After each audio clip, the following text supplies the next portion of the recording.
आपल्या महिलांना ओंकारेश्वर, उज्जैन आणि सिहोरला नेलं पाहिजे.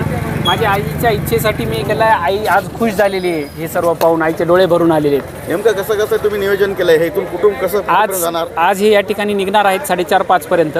इथून हे सकाळी ओंकारेश्वरला जाणार आहेत. ओंकारेश्वरला पोहोचणार. तिथं राहण्यासाठी मंगल कार्यालयाची व्यवस्था करण्यात आलेली आहे. ओंकारेश्वरला जायचं तर चहा, बिस्किट, जेवणाची व्यवस्था. दर्शनाच्या नंतर परत ते सिहोरकडे रवाना महाकालकडे रवाना होणार आहेत. त्याच्यानंतर ते परत तिथून महाकालचं दर्शन घेऊन मुक्काम करणार. त्याच्यानंतर परत दुसऱ्या दिवशी सिहोरला जाणार आहेत आणि सिहोरवरून परभणीच्या इतिहासात प्रथमच इतक्या मोठ्या माहिती आहे का की महिलांना न्यायचा उद्देश माझा असा होता की ज्यांनी संस्कृती टिकवली, ज्यांनी धर्म टिकवला त्या महिला आहेत आणि त्यांना घरातून कधी बाहेर पडायची संधीच मिळत नाही. पुरुष कुठे जाऊन येते, फिरून येते, मित्र कंपनीसोबत जाते.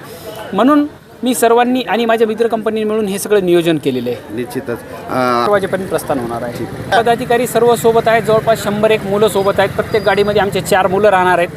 बाकीची टीम पुढं गेलेली आहे. हे ज्या ठिकाणी पोहोचणार त्या ठिकाणी ऑलरेडी व्यवस्था करण्यात आलेली आहे. सर्व त्या व्यवस्थेच्या नंतर हे निघाल्याच्या नंतर पुढं दुसरी टीम राहणार आहे. अशी जवळपास आमची 101 मुलांची टीम. यांच्यासोबत वेगळी म्हणजे 3-3 एका गाडीत मुलं दिलेली आहेत सोय घ्यायसाठी आणि त्याच्या पुढची 100 जणांची टीम वेगळी आहे. लाडक्या बहिणींचं क्रेज आहे आणि लाडक्या बहिणींमुळे सरकार पलटलेलं आहे. म्हणून लाडक्या बहिणींसाठी हे कार्यक्रम. शेवटचा एक प्रश्न. प्रवास करत आहात, धार्मिक प्रवास करतात, देवदर्शन करतात, काय सांगाल तरुणांना? आईबद्दलची जी माया. करता करविता ईश्वर आहे आणि बुद्धी देणारा देखील ईश्वर आहे.